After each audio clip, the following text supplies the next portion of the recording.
Hello, welcome to Beyond Talks. My name is Lucy. And my name is Audrey. Welcome, guys. Welcome. We're going to be having a good conversation today. Yes, definitely. So this week we are talking about owning your story. On your story. So we're going to have different series, but today we're going to focus on why do we actually deny our own stories or our journey. Yes, and before we start, just to let you know, we are on podcast. Am I going to say we're on podcast? We do have a podcast. This is a podcast as well. Yeah. Hence the mic. So we're on Apple and we are on Spotify. And we are on all the different platforms that you can find us. So do definitely go and check us out. And let's get connected. Yeah, that's it. So let's get into our first number one reason as to why you are in denial of your own story. Right. Go. So our first reason is we are in denial of our stories because there are parts of our story or things in our journey that we are ashamed of, or they have probably caused us pain. And what do you think about that, Lucy? Yeah, I feel like the number one reason as to why we deny our stories is because of the pain that we've felt within the story. Yeah. Because the past has been very painful that we feel like, you know what, I do not want to talk about the story. Oh, there is shame to it. There is something in your past that probably you did, or something in your past that you put yourself in some little situation that wasn't that good. So you decide to just sort of deny it and be like, that's not my story. Exactly. It's almost kind of like a false, well, maybe it is a coping mechanism, but it's not an effective one, because at the end of the day, you still have to deal with what has happened. That shame, that embarrassment, that pain, somehow you have to heal from it. You have to just accept it and then figure out the steps for you to overcome that thing. So our first one was we are ashamed, and the other one, I think the reason why we are in denial of our stories is because we compare ourselves to other people's journeys, other people's stories. That is absolutely true. Comparison is a killer of joy. Literally. Now, there are people, I'm not going to deny this, there are people whose stories are much more smoother. Some people like they are. No, there are actually some people whose stories are smoother. Yeah. You know, like in life, like there's some people like their parents have gone through the worst that they say my child will not go through that again. So they create a very it's just easy for them. Like there's some people, I've met people who don't have pain, that have not experienced pain through their journey, like that hard pain. Everything has been like that. Like it's just been easy for them. Wow, lucky for them. Very lucky. So it's like when you compare yourself to those people, you kind of like say, you know what, why do I have to go through it? So you just like, if you're around such people, you don't feel the urge to talk about your story, because you feel like your story is shameful because you're comparing yourself to their story, you know. So that sort of comparison is not a good thing. It's really a bad thing. I think definitely comparison is definitely, like what she said, it's a thief of joy. It steals our joy. But I think when you really understand that, yes, maybe that person got it easier, or it seems like they went through this and that, best believe, I totally believe that one way or another there is something in somebody's life. We all have problems here and there. Yes. Like even for some people, maybe their problem is how to spend their money, or maybe it's something mental, you know. Like, don't give me that grace where my problem is how to spend my money. I would like that to be a problem of mine. So yeah, so we're comparing yourself and you feel like your life is boring. You feel like maybe you're behind your peers. Your peers, they've done this, they've done that. Maybe, you know, you wanted to go to university, but you didn't, and everybody have finished. Seems like they have jobs and da. So it's important for us not to compare. It's hard, especially in our society and social media times. You see everything there. But then one thing is that, I've discovered that when you really look at people who have gone through like a real journey, I mean, like what you were saying, people have different stories, but you'll be surprised to know that there was a lot of work that has gone through the process for them to get to where they are now. So it's very, very important that in any journey, there is the ups and there's the highs.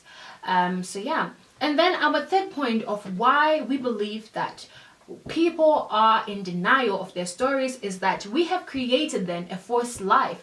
So the very reason that we are comparing, we put ourselves in a position where we're like, okay, I'm gonna live a double life. So in your mind, you're saying you're trying to appear to be a certain person, to have a certain lifestyle, but then the reality of your situation is the opposite. Yeah. That is absolutely true. Like creating a false story, I think it's a common thing. It's a very common thing, especially if you look at how social media is. If you look at what people are posting out there, if you look at what is happening, like a false story is something that I think a lot of people used to cope. Like I've seen, like, don't worry, I am also a YouTuber, but I've seen, like, you know, people who are they post perfect pictures of their homes, of whatever is happening, all those things. It also dives into comparison. So they post those things and you think this is how they live every single day. So you start creating a story that is similar to theirs to cover up your own that you've got. Oh, this plant is just doing it for me. It's just like, I'm having you today. Okay, you can have your show too. So I feel like a false sort of creating a false story it comes from comparison, because you compare yourself to someone else, so you decide to create a certain false story. You know, in that kind of situation. That's what I think and I feel about it. Yeah. So in our saying today, we're saying that on your story, because we believe that there's so many benefits, there's so many things that just comes with accepting where you are. Well, we're going to focus that on our next series, but as we are saying this, we're also not saying that your story defines you. Now hear us and hear us clearly. Accepting your story will enable you to be able to learn, grow, and heal from what you have gone through. That's it. But you shouldn't then allow your story to define you to where you are going. Therefore, you are like, I grew up in a very less privileged life, so that means that that's how my future is going. I love this quote actually that we were talking about by Brené Brown. She says that when we deny our stories, they define us. When we own our stories, we get to write a brave new ending. Brave new ending. Your story is the beginning, but it's not the end. It's not the end. It's a journey, it's a process. And everything that happens in our stories and our journeys and our lives, I believe that we have the ability, we actually have the tools to be able to overcome those situations. That's it. I believe that there is nothing that God will allow you to go through without Him giving you, the equipment for you, or the tools, should I say, for you to be able to deal with that situation or that circumstance. So like what we're saying, it may be ugly, it may be hard, it may be painful, but best believe everything that happens to us, we believe it's for our growth. The good things is for our growth. The bad things is for our growth. It's pushing us. So literally, like what we're saying, Lucy, about the seeds that are sown in us. The seeds, yeah. So it's like we were talking about earlier on. We talked about this, and I was talking about the story of Moses, and I was giving an example of Moses. Imagine Moses was like with his sheep, he's minding his business, he's doing his own stuff, he's a stammerer. He's like, okay, I'm with my sheep, it's absolutely fine. Like, this is just in my head, I'm just imagining that. He's like, I'm with my sheep, it's fine, I don't need to talk, this and that. But God was like, Moses, take your shoes off, you're standing on holy ground. He was like, God told him, it was like, you are going to lead people, you are going to lead my people. He said, look, God, I can't speak. I'm a stammerer. Like, how do you, like, my life, I've my whole life, I'm a stammerer. I'm at my business. I'm doing my own stuff. I'm with my sheep. We're good. But God called him and said, you know what? You are going to lead my people. The fact that you stammer, it doesn't mean that's the end of your life. That's the end of your journey. And he did not lead one. He did not lead two. He did not lead three. He did not lead four.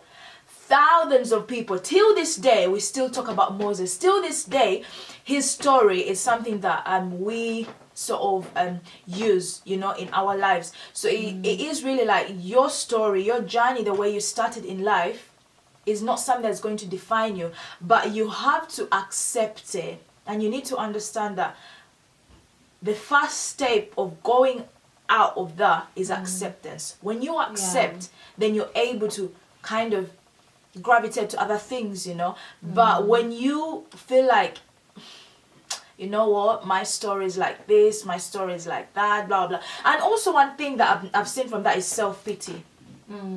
You know, we pity ourselves so much based on what we have gone through. We pity ourselves and we expect people to have that pity and the empathy for us, but people don't have that pity and empathy. Why? Because they don't have the same story as yours. So it becomes a bit difficult. I think you can find people that can relate to your story, but with self-pity is that it's not liberating, so it will not get you anywhere. You know, when you're in self-pity, you're just in this little box where you're confined with all this negativity. But when you accept it, and then I feel like with acceptance it brings liberty. So there is a freedom that comes with acceptance, that you're like, okay, this is what it is, I'm not running from it, I'm now going to confront that thing and work and see where I can go. And even the story, you know, like Lucy said about Moses. Moses, he was a stammerer. That was one of the things that he saw as a weakness, but the Lord used it as a strength. And he said, listen, you are seeing that as a weakness, but don't look at that, because I'm not even considering that. So there are parts in our stories, in our lives, in our journeys, that we think that this thing, I don't like this part, but the Lord we serve, he can use those weakest things and bring glory. Like Moses, he then led a nation. He was a stammerer, but the Lord used him to lead a nation. So do not look at those weaknesses or those bad things that you're ashamed of, you know, as if they're just like, oh, I can't, you know, I need to hide them. Yes, sometimes we know we are all ashamed of certain things and we don't want nobody to know. But when you just accept them and allow God to use them, you can use them for even greater things beyond your own imagination, beyond bounds. So yeah, that's true. The choice, you have to make a choice and just, you know, the fact that you know that your story is not nice, let's say it's not a nice story, because you can't deny a good story, to be honest. The fact that you know that your story is not the best, your story is not good, that should be the first thing that you should own up to and be like, you know what, look, my story is not the best, my life is not the best, probably I have some kind of condition, or I'm a certain way, or I feel a certain way. However, I have a purpose in life. I'm alive for a reason. I'm living every single day for a reason. So because of that, I have a decision to make a new story better than my previous story. So when you wake up every day in the morning, you have the power, you have the choice to make a new story, to start new, you know. But without denying the past. Like you come and you're like, yes, my story was like this, I went through this, I've been like this. Maybe you can say I was a cheater, I was a thief, I was a murderer, I was in a gang, I did all these things. However, that's not something that I'm going to choose to learn from your experiences. Choose to learn from experiences. And I think we would definitely touch upon on the benefits of accepting it. And I believe that, you know, we believe that our experiences will actually equip us for the next phase or the season that the Lord will put us in. And the other thing that we just want to touch on is that these things that happen in our journey, in our lives, they do put pressure on us. They are painful, but you should see it as if the way that you train a muscle, you know, body muscles. We all want muscles, but we know for us to go to the gym, it takes effort, it takes time. And when you're working those muscles, there is that pressure that you feel, and it's painful. But with time, the more that those muscles are stretched, the more that, you know, they're being moved, the more that you train them, the more they become toned, they become structured, they become beautiful. So that's us as human beings. We feel like there are things that happen in our lives that stretch us, that cause pain, that put on pressure. But at the end of it, we are being structured to become a person who is, you know, who is well structured. You know, you have a courage, you have that resilience, you have that determination, that patience, that love, and you just become beautiful. So it's just seeing the beauty in each and every single stage that we are in, and knowing that, hey, pressure Pressure actually brings out good things. that pressure. It's like, the wine, grapes. We get grapes, we crush them, and then we get wine. And then we have, diamonds. They have to be refined for them to be shiny, but, they still have to go through that pressure, that process. So trust the process and trust your journey. On your story, do not be ashamed.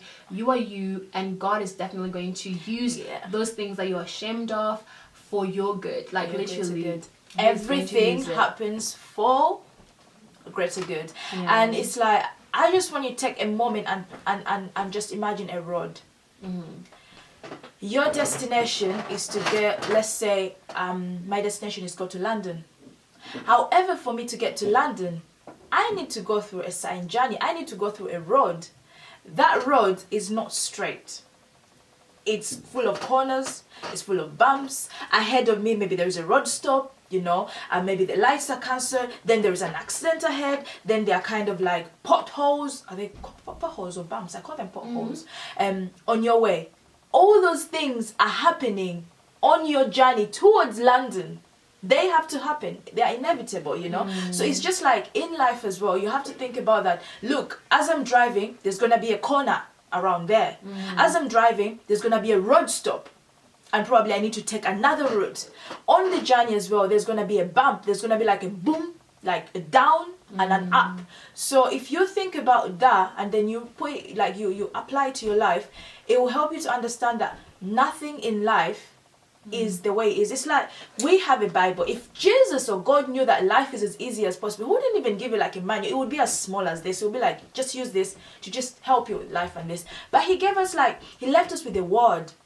The Bible itself, and it talks about, that's it, and it talks about every single thing. It even says in it that these things will happen. People will deny you. People will talk about this and that. This and that. All those things are written in the book. People persecute you. That's it. So it's kind of like your story is beautiful no matter what it is. It's very beautiful. I love that example that you gave about a journey, like you planning and saying, what, I want to go to, for example, to go to London or whatever. You may have people who are going to the same destination as you, but our routes is different. So understanding that is already something, you can use the GPS according to your own story. It will take you through a different route, the motorway or this and that. So whatever route that the Lord is taking you on and whatever journey that you are on, enjoy it. Enjoy the scenery. Enjoy those bumps. Yes, through those bumps, I'm like, oh, it's a bit bumpy right here. But you know what? We're getting in on a smoother road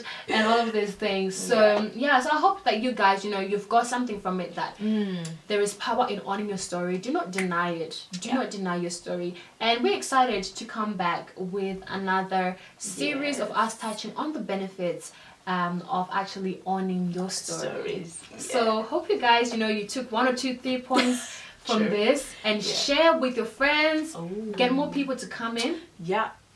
More people to listen, not because we want the numbers, but because we feel like this message could help 1 or 2 people out there. Best believe, as we're talking about this, we ourselves as well, when things get to a certain situation, we'll have to come back and listen and listen to it. Lucy, you saying that, remember what Audrey was saying as well, you need to kind of listen to that, whatever you say, because it's easy to say, but it's harder to do. But when you start doing, that is a step. Exactly. And like what we always say, we are in this together and we are growing together. So come on guys, let's not run from our own journeys, but let's own our stories. See you next time. Bye bye.